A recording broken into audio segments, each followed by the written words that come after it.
Morning प्यारे बच्चों, एक बार आपके लिए फिर से ठंड के समय में हॉट टिप्स लाया गया है। और जो टॉपिक है आपके सामने, यानी कि ठंड तो जाहिर सी बात है कि आप जान ही रहे हैं कि बहुत झेल रहे हैं हम लोग, लेकिन क्या अंतर है इन सारे शब्दों में।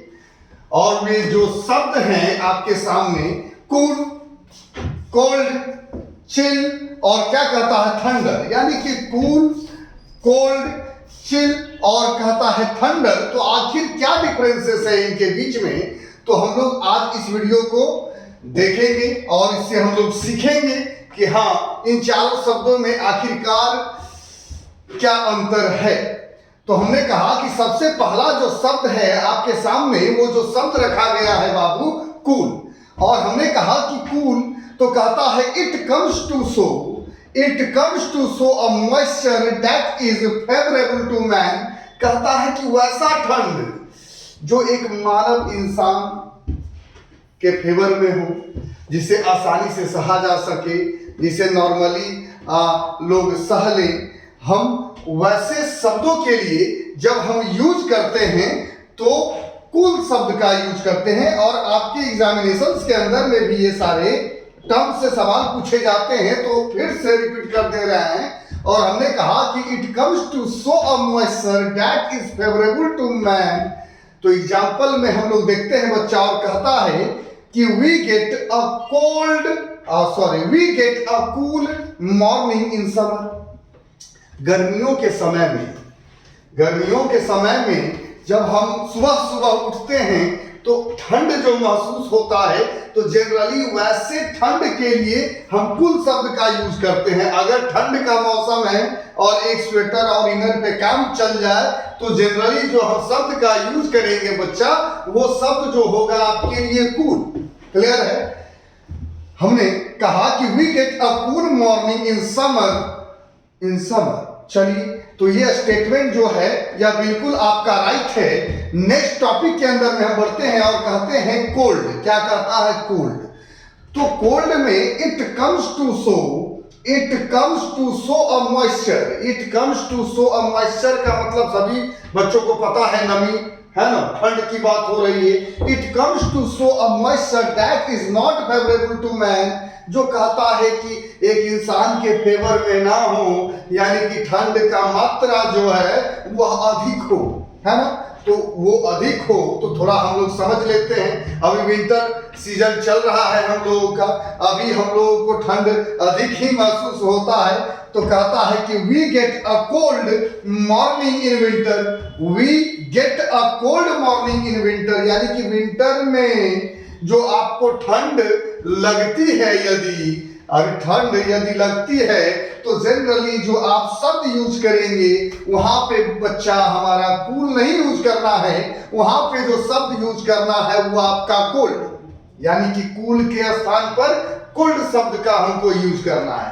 लेकिन दो शब्द और है, उसको भी देख लेते हैं। और वो जो शब्द है आपका चिल, और कहता है थंडर। चिल और थंडर। चलिए, तो हमने कहा कि चिल दैट मीन्स क्या, तो कहता है चिल का मतलब एक्सट्रीमली कोल्ड, यानी कि अत्यधिक ठंड।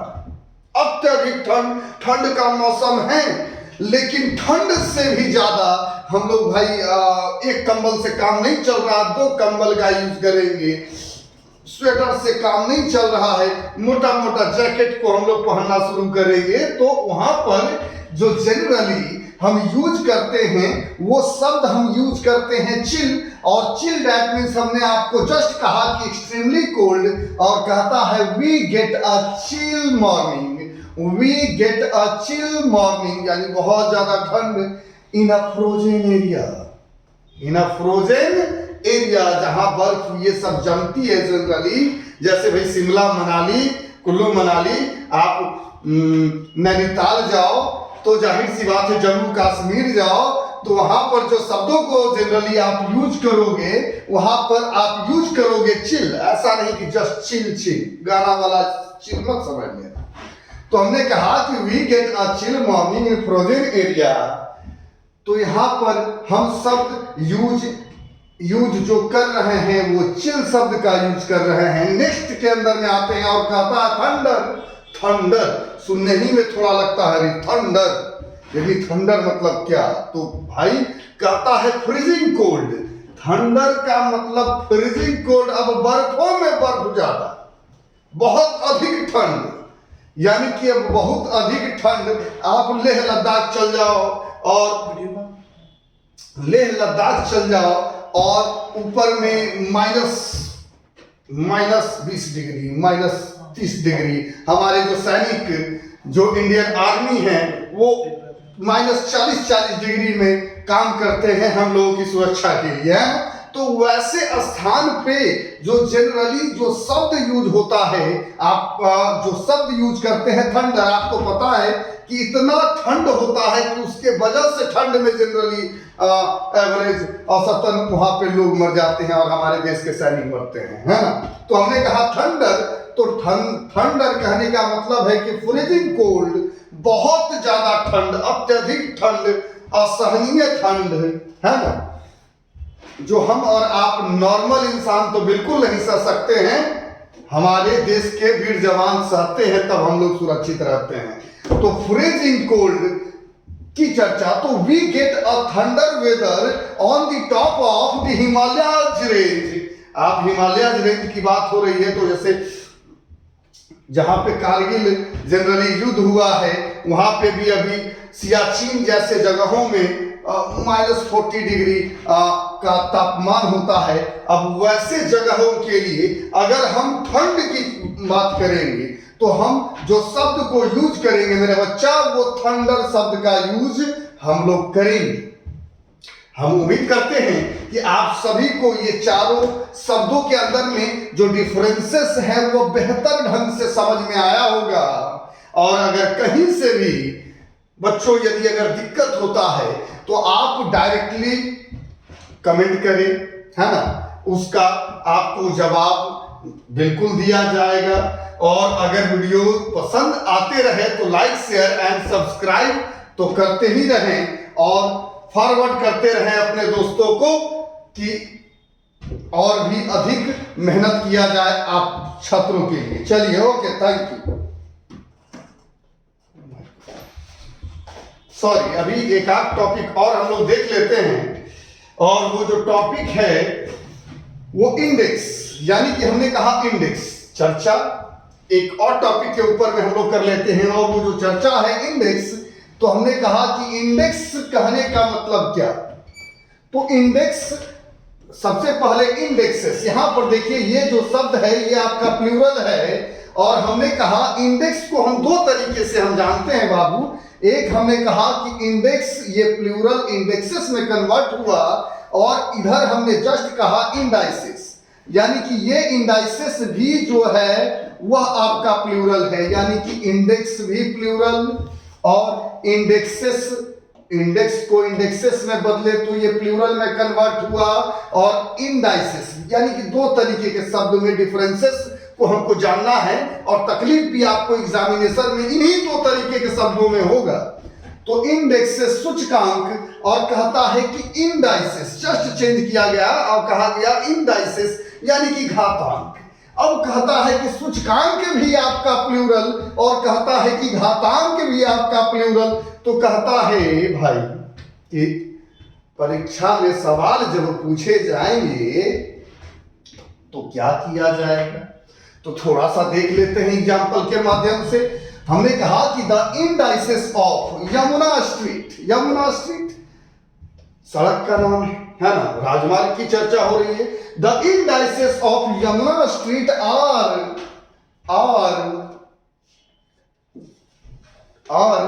गोइंग हायर एंड हायर, यानी कि indices of the indices of Yamuna street are going higher and higher.